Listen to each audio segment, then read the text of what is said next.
Chico's safe space could be up against yet another roadblock while they get ready to open their winter shelter. The Northstate's News Monosotic is in Chico with where they plan to set up shop this year and what they are facing. Mana.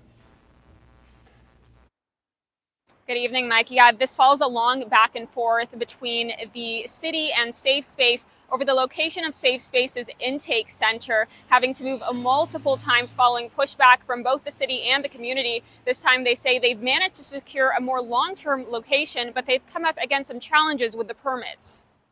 There's been multiple times where landlords have said, no, we don't want to rent to Safe Space. We love what you do, but landlords have the choice to decide who they're renting to, and it's not us. Safe Space leaders gearing up for intake operations this year, the embattled nonprofit potentially hitting another hurdle ahead of its December winter shelter, as the city tells them they must secure a $14,000 conditional use permit to use this location off West 9th Ave and the Esplanade. Once we had good communication with the landlord and thought we had a workable agreement, we went to the city and said, hey, what do you think? So that's where we're at.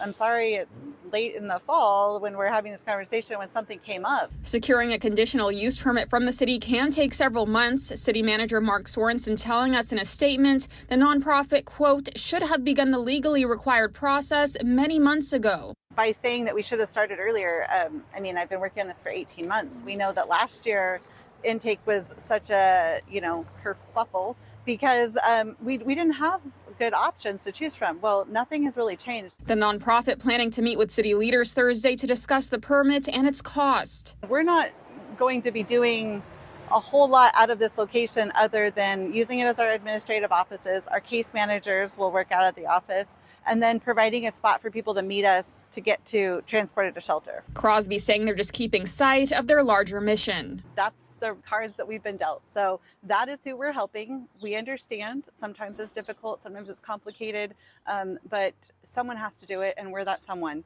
So I'm really hoping. Crosby says they are prepared to pay that $14,000 if it comes down to it. They just want some more clarity on it first, which they hope to get in their meeting tomorrow with city officials. They still plan on opening their winter shelter by late December. Live in Chico, Monosotic, the Northstate's News.